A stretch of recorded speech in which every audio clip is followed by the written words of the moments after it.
부록. 첫 번째, 기자도 궁금한 알쏭달쏭 야구 이야기.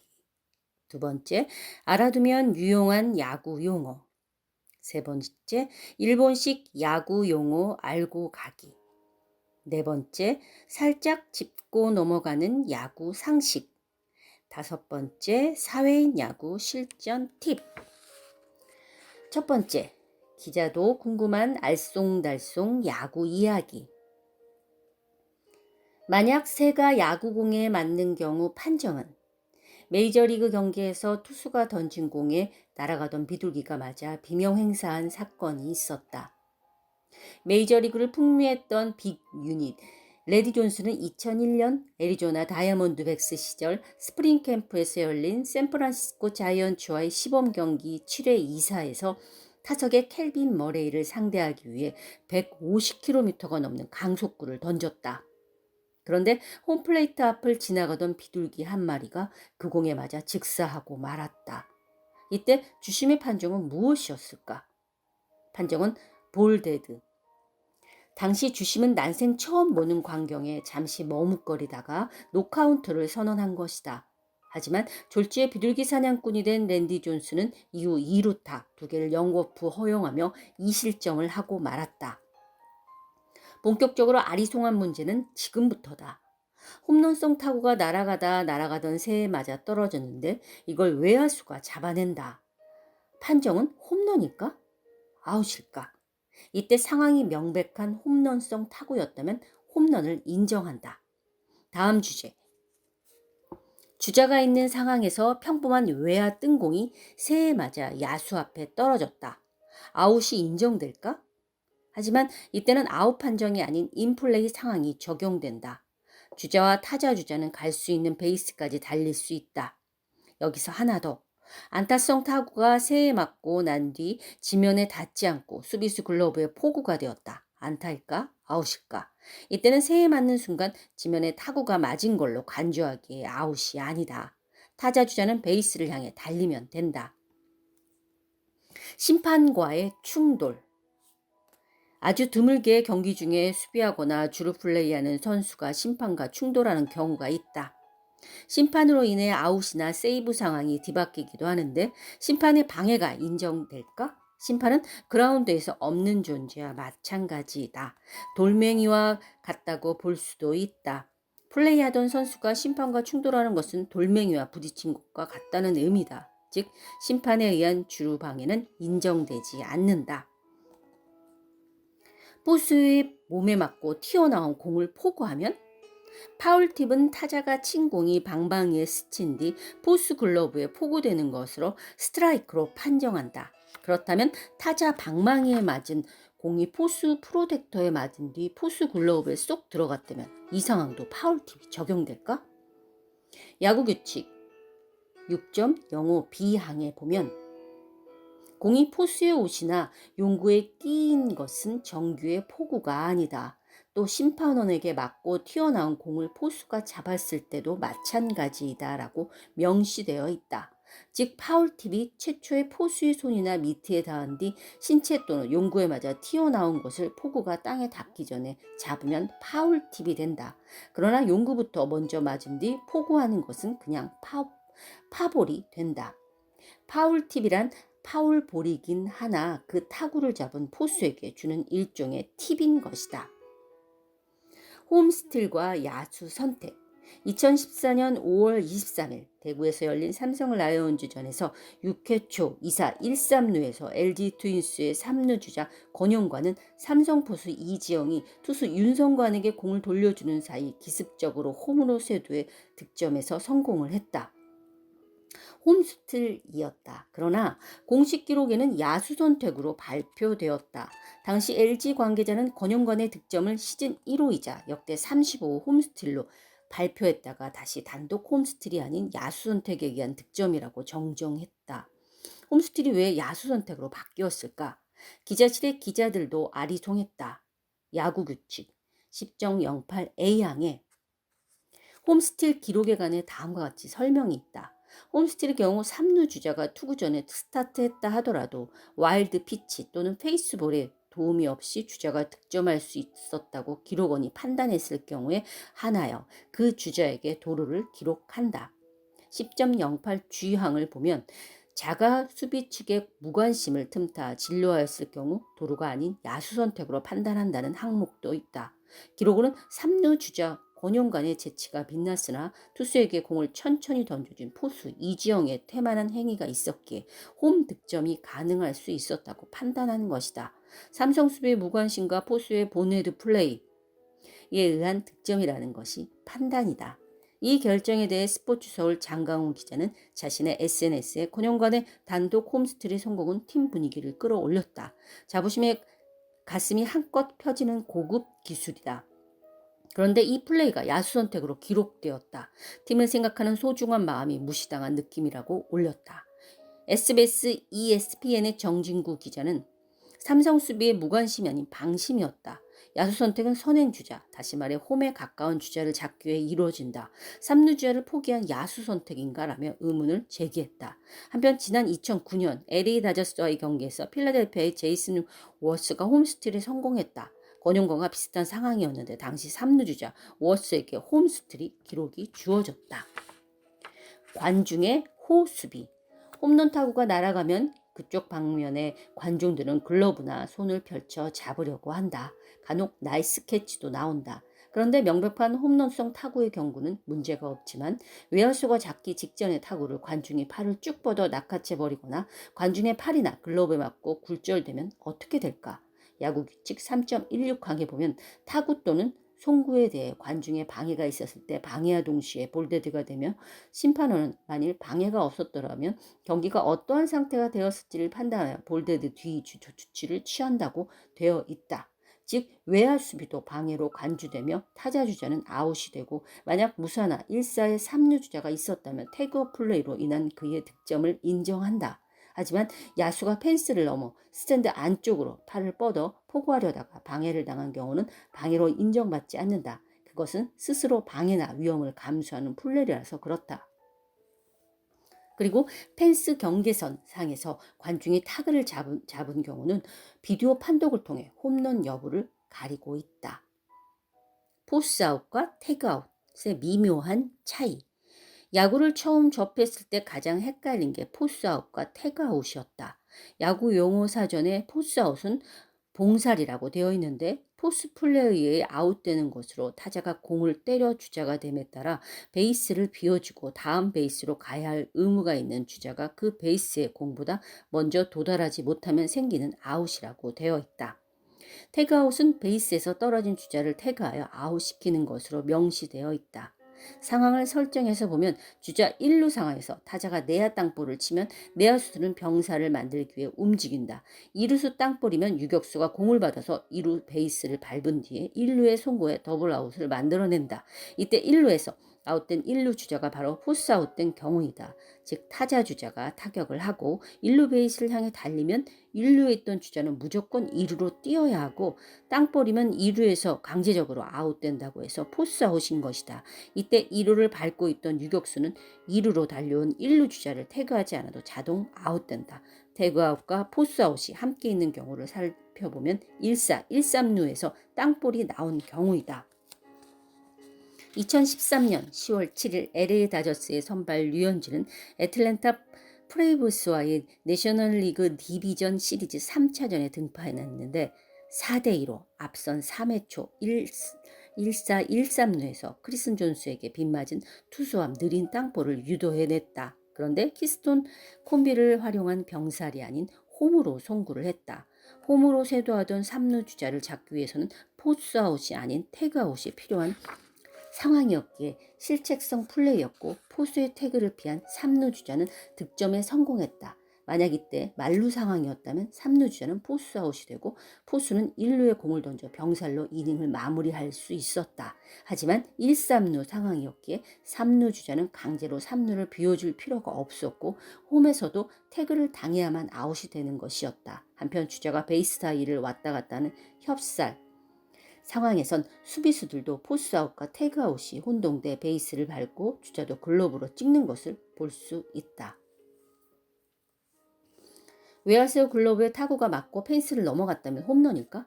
프로야구에서 때때로 외야수가 펜스를 등지고 점프하여 홈런성 타구를 걷어내는 장면이 연출되곤 한다. 그런데 외야수가 홈런이 될까 말까 알쏭달쏭한 타구를 잡으려다 그만 자신의 글러브에 맞고 그 공이 펜스 안으로 들어가 버리면 어떻게 될까? 결론부터 밝히자면 홈런이다. 홈런이 안 될 뻔한 공도 야수를 거쳐 페어 지역 스탠드를 넘어가면 홈런인 것이다. 그렇다면 페어 플라이볼, 이 야수에다 관중석이나 파울 지역의 펜스를 넘어가면 어떤 판정이 내려질까? 야구 규칙 6.09 H항에 따르면 타자에게 2개 베이스가 주어진다. 2루타가 적용된 것이다. 주심의 그라운드 이동 경로는 야구는 5명의 심판이 한 줄을 이뤄 시즌을 치른다. 이 중 1명은 대기심이고 나머지 4명이 심판의 주심, 1루, 2루, 3루심을 본다. 그리고 다음날 3루심이 1루로, 1루심이 2루로, 2루심이 주심으로 이동한다. 즉 대기심, 3루심에서 1루심, 2루심, 주심으로 옮겨가는 것이다. 대기심을 한 뒤 판정거리가 적은 3루심부터 시작해 점차 경기 감각을 익혀가는 과학적 이동 경로이다. 여기까지 많은 사람이 안다. 그런데 포스트 시즌에서 4심제가 아닌 6심제로 운영이 된다. 기존 4명의 심판과 더불어 좌우선상에 선심이 1명씩 더 늘어나는데 이때는 대기심에서 좌선심에서 3루심에서 1루심, 2루심, 우선심, 주심으로 이동을 한다. 한국 시리즈 1차전에서 대기심으로 시작하면 7차심 주심으로 마무리하게 되는 것이다. 두 번째, 알기만 해도 재미난 야구 용어. 감독은 매니저. 감독의 사전적 의미는 보고 살핀다 라는 뜻의 감과 감독할 독이 합쳐진 것으로 살피고 살핀다는 뜻이다. 어떤 일은 그 일을 하는 사람이 실수하지 않게 보살피고 감시하는 역할이며 그 일이나 행사를 종합적으로 지도, 지휘하는 자리다. 감독이라는 단어에는 권위적인 뉘앙스가 풍긴다. 야구 감독은 팀의 책임자로서 선수의 선발과 기용 그리고 경기 중 작전을 지휘하며 팀 내 카리스마의 상징이다. 그런데 한국과 일본에서 야구 감독이라고 부르는 이를 미국 야구에서는 매니저라고 지칭한다. 미국에서 축구와 농구 감독은 대개 코치 또는 헤드코치라고 표현하는데 유독 야구에서만 매니저라는 단어를 사용한다. 이유가 있다. 야구는 타 종목에 비해 선수단 규모가 크다. 축구와 농구에 비해 시즌이 길고 경기 수가 더 많기에 보유 선수가 충분히 있어야 한다. 그래서 야구 감독은 100명에 가까운 코칭 스태프와 선수를 관리해야 하고 6개월이 넘는 정규 시즌 경기를 이끌어야 한다. 그의 주전과 비주전 선수의 관리, 신선수 육성과 함께 구성원 간의 경쟁과 화합을 도모하는 것도 주요 업무이다. 즉 감독이라고 하면 선수 지도와 승리를 위한 전술 운영에 국한되지만 야구 감독은 경기뿐 아니라 선수단 내 모든 영역을 총괄해 계획하고 추진하는 포괄적 역할 때문에 감독이 아닌 매니저라고 불린다.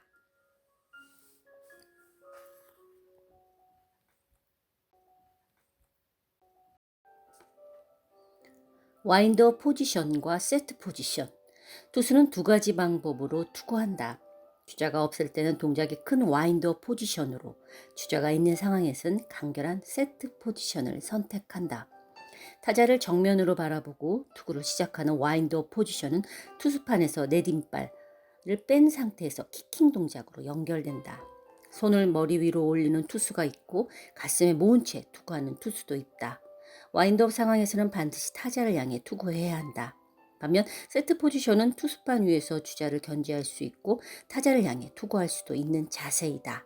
쭉발은 와인드업 포지션과 마찬가지로 투수판에 붙어 있고 내림발은 타자 쪽으로 향해 있다. 몸 전체가 정면이 아닌 측면으로 타자를 향하는 모습이다. 두 손을 몸통 앞에서 볼을 잡은 채 정지한 후 투구를 시작한다. 좌투수는 세트 포지션에서 1루 주자를 보면서 투구 동작에 들어갈 수 있다. 백도어 슬라이더. 뒷문이라는 뜻의 백도어는 야구에서 투수가 던진 공이 바깥쪽으로 가다가 홈플레이트 가장자리로 휘어져 들어가는 변화구를 말한다. 여러 구종이 홈플레이트에 걸쳐 들어올 수 있는데 그중 슬라이더가 가장 많이 언급된다. 우투수가 좌타자에게 백도어 슬라이더를 던지면 타자 입장에서 공은 시선에서 먼 바깥으로 날아오다가 마지막 순간에 바깥쪽 스트라이크 존으로 걸쳐 들어온다. 우리에게 백도어 슬라이더는 메이저리거 시절 김병현을 통해 알려지기 시작했다. BK 김병현은 바깥쪽 스트라이크 존을 걸쳐 들어가는 그 구질로 빅리그 좌타자들을 삼진으로 돌려 세웠다. 보크. 보크는 주자가 루에 있을 때 투수가 저지르는 불법적인 행위로 이 경우에는 모든 주자가 한 개씩 진루할 수 있다. 투수가 보크 판정을 받는 경우 크게 세 가지다. 첫째, 투수가 투구를 시작하다가 중간에 멈추는 경우이다. 이때 주자가 있는 상황이라면 그 주자는 다음 베이스로 진루할 수 있다. 복구는 기본적으로 타자나 주자에 대한 기만 행위가 그 판단 기준이 된다. 멈춤 동작은 타자의 타이밍을 빼앗는 행동으로 간주된다. 그런데 투구 직전 멈춤 동작이 없는 경우도 복구에 해당된다. 너무 빠른 주자 견제를 막기 위함이다. 둘째, 투수판을 밟고 있던 투수가 공을 떨어뜨려도 보크이다. 프로야구에서는 거의 볼 수 없지만 사회인 야구에서는 힘 빠진 투수가 저지를 수 있는 실수이다. 그리고 투수가 세트 포지션에서 주자를 보기 위해 곁눈질하는 건 괜찮은데 이때 어깨가 흔들리면 보크이다. 세트 포지션에서 양손을 떼도 규정 위반이다. 그런데 투수판에서 축발을 떼면서 주자를 볼 때는 양손을 풀어야 하는데 글러브 안에 공을 쥔 손이 그대로 있는 경우가 있다. 보기만 하고 견제구를 던질 의도가 없을 때 사회인 야구 투수가 흔히 범하는 실수 중 하나이다. 셋째, 주자가 없는 베이스로 견제구를 던지는 행동이다. 출루만 하면 2루 베이스를 향해 달리는 사회인 야구 특성상 투수가 깜빡하고 1루에 견제구를 던지거나 2루에 주자가 없는데 견제구를 던지는 경우가 종종 있다. 거듭된 안타와 도루 허용으로 멘붕에 빠진 투수가 때때로 보여주는 어이없는 보크이다. 주자 1루 상황에서 견제구를 던질 때 축발을 투수판에 대고 있는 상태에서는 반드시 견제구를 던져야 한다. 그리고 투수는 손가락 끝, 특히 중지 끝부분에 건조해지거나 하면 침을 바르곤 하는데 침을 묻힌 뒤 곧바로 공을 만지는 것도 부정행위로 간주한다. 이물질을 유니폼에 닦아 제거한 뒤 공을 잡아야 한다. 히트 앤드 런과 런 앤 히트. 히트 앤드 런은 투수가 투구 동작에 들어가는 순간 주자가 다음 베이스를 향해 달리는 작전으로 이때 타자는 투수의 공을 반드시 쳐야 한다.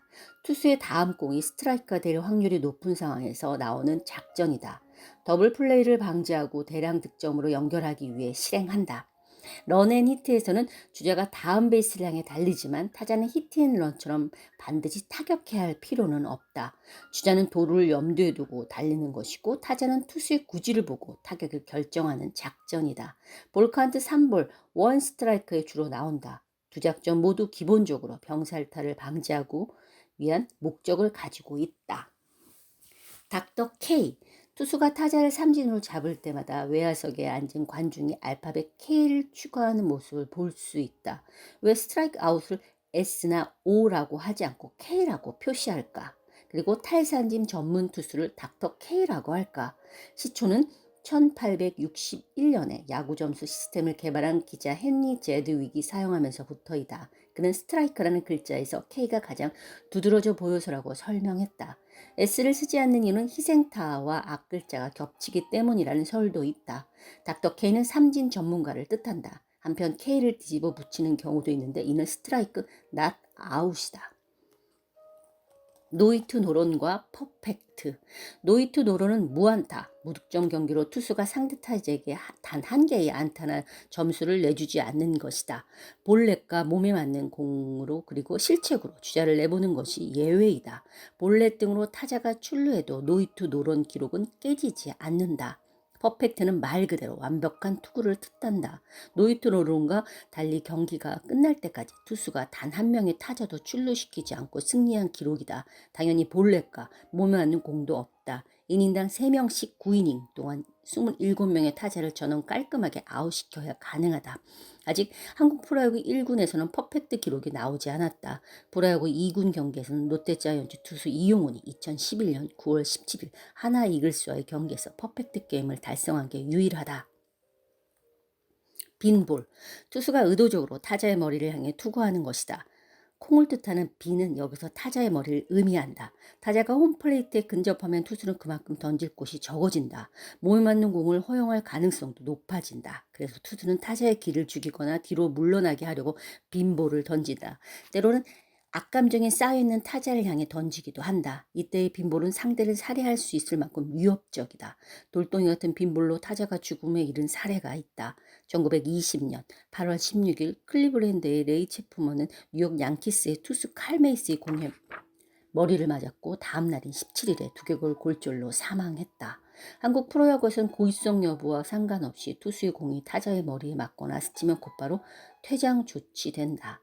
사구, 사사구. 사구는 볼넷을 뜻한다. 타자가 볼넷을 골라 1루로 출루하는 것이다. 사구는 일본식 야구용어로 영어로는 베이스 온 볼스이다. 사구는 투수가 던진 공에 타자가 맞는 것이다. 지겹게 데드볼이라고 한다. 이 또한 일본식 조어로 원래 명칭은 히트와의 피치볼이다. 사사구는 사구와 사구를 합친 것이다. 세크리파이트 번트와 세이프트 번트. 번트는 타구를 땅에 떨어뜨리면서 속도를 줄여 수비수들이 빨리 처리하지 못하게 하는 타격법이다. 세크리파이스 번트는 자신의 아웃을 각오하고 주자를 다음 베이스로 보내는 타격이다. 가장 일반적이며 주자의 진루를 목적으로 하는 번트의 기본 개념에 충실하다. 희생 번트는 희생타로 기록되고 타자의 경우 타수는 카운트되지 않는다. 세이프티 번트는 희생 번트와 반대이다. 타자 본인이 살아서 출루하기 위해 상대 수비의 허점을 공략하게 시도하는 번트이다. 세이프티 번트는 방법에 따라 푸시 번트와 드래그 번트로 나눈다. 푸시 번트는 수비가 잡기 힘든 방향으로 공을 밀어서 굴리는 방식이 있고, 드래그 번트는 주로 좌타자가 사용하는데 1루 혹은 3루 라인 쪽으로 속도를 줄여 공을 끌고 가는 그런 기술이다. 세이프티 번트는 주자의 진루가 아닌 타자의 생존이 목적이기에 자신이 아웃되고 주자를 진루시키기도 기록원이 세이프티 번트라고 판단할 경우 희생타로 기록되지 않고 타수로 기록된다. 수어사이드 스퀴즈와 세이프트 스퀴즈. 둘 다 점수를 쥐어짜는 스퀴즈 플레이다. 수어사이드 스퀴즈는 투수가 투구 동작에 들어가자마자 3루 주자가 홈을 향해 돌진하는 작전이다. 이때 타석의 타자는 무조건 번트를 대야 한다. 번트 타구의 방향과 속도에 따라 성공과 실패로 나뉜다. 반대로 세이프티 스퀴즈는 3루 주자가 번트 상을 확인하고 홈으로 파고드는 것이다. 번트 타구의 질을 보고 3루 주자가 뛸지 말지를 결정한다. 단점은 3루 주자의 스타트가 늦어 홈의 득점 확률이 그만큼 떨어지는 데 있다. 수어사이드와 세이프티 스퀴즈는 3루 주자가 홈으로 불러들이는 게 목적이라 상대 수비가 눈치채지 못하게 기습적으로 감행해야 성공 가능성이 높다. 일정 승부가 중요한 현대야구에서 때때로 승부를 가르는 비수가 되기도 한다. 빅볼과 스몰볼. 빅볼은 장타력이 좋은 선수들이 한 방으로 득점을 올리는 야구 스타일로 개인 기량에 의존하는 미국식 야구를 의미한다. 마운드의 투수도 정면 승부를 펼치며 경기 진행이 빠르고 시원한 느낌을 준다. 스몰볼은 선수단 전체가 홈런 같은 장타보다 번트와 도루, 희생타 등으로 득점을 올리는 조직적인 야구를 말한다. 일본 야구와 대표적인 스몰볼 스타일이다. 번트를 포함한 작전 구사가 많고 주루 플레이를 중요하게 생각하는 세밀한 야구이다. 팀플레이를 극대화시킨 야구라고 보면 되는데 팀 내 빠른 선수와 작전 수행 능력이 우수한 선수가 많을 경우 적합하다. 한국 야구는 빅볼과 스몰볼이 융합된 토털 야구에 가깝다. 이전 WBC에서 드러났던 파워를 바탕으로 빅볼을 구사하면서 기동력을 살린 도루와 작전 야구로 좋은 성적을 거뒀다. 스위트 스폿. 홈런을 친 타자들은 이구동성으로 맞는 순간 넘어가는 걸 느꼈다고 말한다. 짜릿한 손맛을 느꼈다는 발언인데 그 손맛은 통증이 아니다. 방망이의 시트 스폿이 공이 맞으면 최소의 진동으로 최대의 비거리가 나온다. 진동이 적으면 타자의 손에 와닿는 통증을 그만큼 적다. 또한 진동은 소리로 나타내는데 제대로 맞은 홈런 타구는 소리도 경쾌하다. 시트 스폿은 물체에 가해지는 힘이 분산되지 않고 온전히 전달되는 부분으로 방망이 끝에 약 15cm 아래 부분에 위치한다. 공을 칠 때 멀리 빠르게 날아가게 하는 최적 지점이라는 뜻의 스위트 스폿은 의미가 확장되어 경제 분야에서는 호황의 시기, 주식 투자에서는 가장 매력적인 투자처를 뜻한다. 일본식 야구 용어. 알고 가기. 세 번째, 한국의 야구가 최초로 알려진 100년이 넘었다. 한국 최초 야구 기자인 이길용 기자가 쓴 조선 야구사 1930년에 따르면 평야에서 진모하던 질레트가 학생들에게 야구를 가르친 게 한국 야구의 기원이라고 되어 있다. 대학 시절에 축구와 야구팀 선수 경험이 있던 질레트는 미국인 선교사로 1901년에 한국에 건너왔다. 이 땅에 최초로 야구를 전파한 그는 교인들과 캐치볼을 즐겼고 주변 숭실학교 학생들에게 야구를 가르치게 되었는데 그것이 한국 야구의 시초라고 할 수 있다. 그리고 질레트의 요청으로 1905년에 배트와 글러브 등 야구 장비가 들어오며 본격적인 야구가 시작되었다. 이듬해인 1906년에 한국 최초 야구 경기가 기록된 황성 YMCA와 덕호 학교의 경기가 열리기도 했다. 100년이 넘는 기간 동안 야구는 한국 최고의 인기 스포츠로 성장했다. 프로야구도 성인의 나이인 30년이 넘으면 저변이 더욱 확대되고 있다. 그런데 미국 선교사의 야구가 전해졌지만 한국 야구에서 일본식 야구 용어가 판을 쳤다. 시대적 아픔에 의한 결과였다. 일본식 야구 용어를 여과 없이 무분별하게 받아들인 잘못도 컸다. 최근까지 야구 용어를 정화하기 위해 노력하면서 많은 부분이 교체되고 있으나 여전히 일본식 야구 용어는 남아있다. 대표적인 일본 야구 용어 데드볼과 볼넷이다. 사인리그 야구장에서는 데드볼과 볼넷이란 말은 자연스럽게 사용된다. 방송에서 얼마 전까지 거부감 없이 사용된 단어들이라서 그럴까 데드볼과 볼넷은 비해 히트바이 피치볼이나 포볼은 입에서 조금 어색하다. 프로야구 현장의 지도자들도 일본식 조어에 익숙해져 있다. 데드볼과 볼넷 아니라 백홈, 그라운드 홈런, 인코스 등 쓰거나 때로는 갸구처럼 일본어를 그냥 쓰기도 한다. 일본식 발음에도 익숙해져 있는 슬라이더를 스라이다, 커브를 카브, 오버스를 오바스로라고 발음하는 이도 있다. 일본식 야구용의 특징은 데드볼과 같은 신조어와 함께 말의 앞뒤가 바뀌거나 짧아지는 데 있다. 스트링 홈, 스틸 오브 홈을 홈 스틸이라고 하고 커버링 어 베이스는 베이스 커버로 만들었다. 그리고 헤드 퍼스트 슬라이딩을 줄여 헤드 슬라이딩으로 표현하게 일본식 영어다. 말은 살아있는 생물과 같아 변하기 마련이다. 야구 역시 계속 발전하며 새로운 용어가 탄생하고 있다. 그래서 원래 있던 야구 용어를 제치고 일본에서 만들어진 야구 용어가 미국에서 사용되기도 한다. 즉 일본식 야구 용어를 무조건 배척하자는 것은 아니다. 단 무분별하게 사용해선 안 된다는 의미다. 네 번째, 살짝 짚고 넘어가는 야구 상식. 홈과 원정 유니폼 색깔이 다른 이유는 메이저리그 초창기에는 홈팀과 원정팀 모두 흰색 유니폼을 입고 야구를 했다. 그런데 홈팀과 달리 원정팀 선수들은 경기 후 빨래하기가 쉽지 않았다. 당시는 지금처럼 자동 안에 세탁기가 없었고 그렇다고 선수들이 경기 후 지친 상태에서 매번 직접 빨아입기도 힘들었을 터. 그러다 보니 원정팀 선수들은 흙이 묻도록 잘 티가 나지 않은 염색된 유니폼을 입게 되었다. 그때보다 전통으로 내려온 그 부분이 지금은 아예 같은 팀 선수는 같은 색깔의 형태, 디자인의 유니폼을 입어야 하며 각 팀은 홈 경기와 원정 경기용 유니폼 두 가지를 준비해야 한다고 규정에 명시되어 있다. 야구 감독은 왜 유니폼을 입을까? 축구 감독은 경기 중 유니폼을 입지 않는다. 대부분 정장이고 간혹 운동복을 입고 있기도 하다. 농구의 경우 감독과 코칭 스태프 모두 정장 차림이다.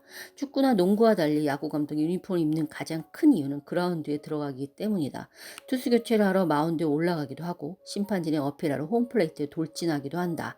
때로는 타격을 준비하는 타자에게 다가가 귓속말로 조언하기도 한다. 그에 비해 다른 종목의 감독은 그라운드나 코트에 들어가진 않는다. 야구 감독이 유니폼을 입는 또 다른 이유는 바로 메이저리그 초창기 감독이 선수를 역임했다는 것이다. 당연히 유니폼을 입을 수밖에, 그리고 그 전통이 지금까지 이어져 오고 있다. 축구는 범세계적 스포츠인데 야구는 왜 그렇지 않을까? 미국 메이저리그 챔피언 시리즈, 월드 시리즈하고 명명되어 있다. 그러나 축구를 즐기는 나라에서는 약간 어이없다는 반응이다. 왜냐하면 축구야말로 전 세계로 보편화된 스포츠이기 때문이다. FIFA 회원국 수는 무려 200개가 넘는다. 반면 야구는 메이저리가 있는 미국을 중심으로 캐나다, 중남미 국가들의 인기가 높다. 아시아권에선 일본, 한국, 대만의 프로리그가 있다. 그리고 이탈리아, 네덜란드 등 유럽 국가가 호주, 중국에서 인기가 상승 중이다. 국제야구연맹 회원국가는 100곳이 넘는다. 하지만 실제 축구를 하는 국가에 비하여 매우 적은 나라에서 야구를 즐기고 있다고 볼 수 있다. 야구가 축구에 비해 저변이 넓지 못한 건 상대적으로 장비가 많이 필요하다는 단점 때문이다. 축구는 운동장에서 축구공만 있으면 되는데 야구는 글러브와 방망이, 포수 장비 등 꼭 필요한 장비가 여러 있다. 경기 규칙도 축구에 비해 상당히 복잡하다. 또한 축구는 유럽이 강성했던 19세기부터 세계적으로 퍼져나갔지만 야구는 미국에 자리 잡은 20세기 이후 전파되다 보니 세계가 늦어진 것이다. 미국은 왜 축구보다 야구를 선택했을까? 자본주의는 미국에서 꽃을 피웠다. 야구가 인기 스포츠로 자리 잡은 이유는 자본주의 꽃인 광고와 밀접한 관계가 있다. 축구는 전후반 사이의 하프타임이 전부이다. 비록 그 시간이 길기는 하지만 광고 몰입도가 떨어진다. 반면 야구는 9회까지 메이닝 교체마다 광고가 가능하다. 투수 교체 때도 광고가 비집고 들어온다. 농구와 미식축구가 미국에서 인기 있는 점도 궤를 같이 한다. 또한 야구는 이동일 하루만 빼고 매일 같이 경기가 펼쳐지는 점도 광고계 입장에서는 매력적일 수밖에 없다. 하지만 영원한 것은 없는 법이다. 미국 내에서 축구 인기는 꾸준히 늘고 있다. 앞으로 100년 후 상황은 글쎄 퀘스천 마크다. 우투자타가 유리한 이유는 일본인 메이저리그 스즈키 이치로는 빅리그 데뷔 첫 해였던 2001년 시즌에 아메리칸 리그 타격왕, 도루왕, 최다 안타를 휩쓸며 신왕과 최우수 선수에 선정됐다. 매년 골든글로브에 차지하며 영성을 떨친 그는 2004년 262안타로 조지 시슬리의 단일 시즌 최다 안타 기록을 84년 만에 갈아치우는 등 4년 연속 200안타 기록을 달성했다. 빅리그에서 7회에 걸쳐 최다 안타를 기록하고 10년 연속 200안타를 작성한 그는 지난해 미일 통상 4,000안타를 기록하는 등 안타 제조기의 이름을 날렸다. 이치로는 대표적인 우투자타 선수이다. 우투자타가 우투우타보다 안타 생산에 유리한 이유는 타격을 하고 나서 우타자에 비해 1루 베이스에 적어도 한 발 이상 가깝기 때문이다. 간발의 차이라면 1루에서 세이브될 가능성이 더 높다. 또한 우타자는 타격 후 3루 쪽으로 돌아간 몸을 되돌리면서 1루로 향해야 한다. 그러나 자타자는 타격 후 자연스럽게 1루 쪽으로 몸이 움직이는 장점이 있다. 이치로가 내야 땅볼을 치고 1루에서 세이브되는 경우가 많았던 건 빠른 발과 함께 우투자타라는 점이 이점으로 분명히 작용을 했다. 한국 프로야구에서 자완이 없는 포지션은 포수. 포수의 주된 임무 중에 하나는 2루 송구이다. 그런데 왼손잡이 포수라면 공을 던질 때 우타자 몸에 방해가 된다. 좌타자보다 우타자가 상대적으로 더 많기에 불편함도 크다. 또한 2루가 아닌 3루에 던지려면 더 힘들다. 그렇다고 왼손 포수가 없지는 않았다. 19세기 후반 필라델피아 잭 클레멘츠 주전 포수로 나와 1073경기를 소화했다. 최근엔 1992년까지 휴스턴과 피츠버그에 뛴 베니 디스테파노가 있었다. 투수가 강속구와 컨트롤 중에 하나를 고른다면 100명의 투수에게 물어보면 대부분 강속구보다 컨트롤을 선택할 것이다. 아무리 빠른 공도 한가운데로 몰리면 맞게 되어 있다. 그리고 제구가 되지 않는 강속구 투수는 볼넷을 남발하면 스스로 무너진다. 컨트롤이 좋은 투수는 구속을 빠르지 않아도 면도날 같은 제구력으로 타자를 공략할 수 있다. 스트라이크 존 구석을 넓게 이용할 수 있고 때로는 조금씩 빠지는 공을 타자에 요리할 수도 있다. 많은 사람이 강속구 투수는 타고나지만 제구는 노력하면 된다고 생각하는데 그 반대이다. 투수명인 김시진 감독은 몸을 단련하여 140km대 투수가 140km대 후반까지 구속을 끌어올 수 있다. 하지만 제구가 나쁜 투수는 노력해도 한계가 있다고 설파했다. 이유는 심장의 차이라고 했다. 제구력이 좋은 투수는 타자의 몸쪽으로 과감하게 던질 수 있고 위기 상황에도 흔들리지 않고 던져야 할 곳에 던지는데 그 바탕이 강심장이라는 것이다. 컨트롤의 마법사에 불린 그렉 매덕스의 최고 구속이 140km대 초반에 불과했다는 점에서 제구 중요성을 다시 한번 알 수 있다. 5번째, 사회인 야구 실전 팁. 투구. 자신의 몸에 가장 적합하고 안정적인 폼을 만들어야 한다. 일정한 릴리스 포인트를 만드는 게 중요하다. 키킹을 높게 하고 스트라이드 할 때 최대한 다리를 벌려주면 그만큼 강한 공을 던질 수 있다. 단 동작이 커질수록 제구가 안 되기 때문에 구속과 제구 사이에 적절한 밸런스를 찾아야 한다. 릴리스 포인트를 걸쳐 팔로우스루 할 때는 몸의 중심이 확실하게 타자 쪽으로 향해야 한다. 그러면 투구, 뒷발이 앞발 앞으로 자연스럽게 넘어온다. 사인 야구에서는 뒷발이 넘어오지 못하고 어정쩡한 모습을 보이는 투수가 있는데 이는 하체를 쓰지 못하고 팔 회전으로만 던지는 경우이다. 팔로우스루는 자신의 무릎 부분까지 내려올 수 있게 확실하게 마무리한다. 전체적인 밸런스가 맞아 투구 동작에 힘이 실리면 뒷발은 공을 놓는 릴리스 포인트 부분까지 힘차게 올라간다. 그리고 투구는 타자의 싸움이다. 던지기 전에 타자를 노려보면 이길 수 있다는 자신감을 먼저 가져야 한다. 또 기압과 심호흡은 긴장감으로 경직된 몸을 이완시켜준다. 구질. 악력이 좋은 투수가 강한 공을 던진다. 빠른 공을 던질 때는 실밥을 잡고 있는 손가락 끝으로 확실하게 공을 잡아채준다. 선수들은 이때 긁어준다는 표현을 쓴다. 하체부터 어깨를 거쳐 운동 에너지가 마지막 집중되는 곳이 손가락 끝이다. 그리고 검지와 중지를 모아 던질수록 구속은 빨라진다. 변화구는 같은 그립을 잡아도 사람마다 다른 궤적을 그린다. 다양한 방식으로 많이 던져보면서 자신에게 맞는 변화구를 찾아낸다. 견제. 견제의 목적은 주자를 아웃시키는 게 아니다. 주자를 베이스에 가까이 묶어두는 것이 목적이다. 사회야구에서도 견제사를 시키겠다는 욕심보다는 추가 진루를 허용하지 않겠다고 생각하는 것이 바람직하다. 욕심을 내면 견제구가 제대로 제구되지 않아 수비수가 놓칠 수 있다.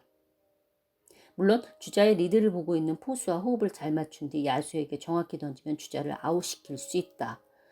투수의 1루 백업. 투수도 공을 던지고 나면 수비수이다. 타자가 친 타구가 자신의 좌측으로 날아갔을 때 무조건 1루 백업을 준비해야 한다. 1루가 타구를 처리하러 베이스를 비울 수 있고 다른 야수의 송구를 1루수가 놓칠 수 있기 때문이다. 이때 투수가 뒤에서 빠진 공을 받아줘야 한다.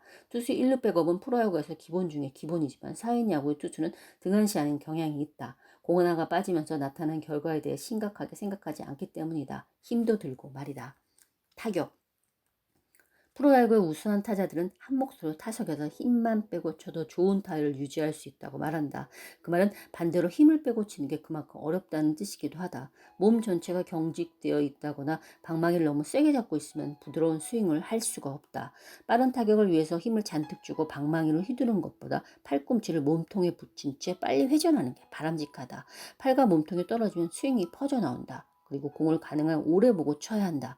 눈이 흔들려서도 안 된다. 그때야 정확하게 방망이로 칠 수 있다. 공을 오래 보는 비결은 타격 순간까지 고개를 살짝 숙여 공에서 시선을 떼지 않는 것이다. 야구의 타격은 권투의 타격과 일맥상통한다. 권투를 할 때 팔을 크게 휘두르면 정확도가 떨어지고 속도도 느려진다. 힘이 실린 간결한 스윙에 파괴력이 있다.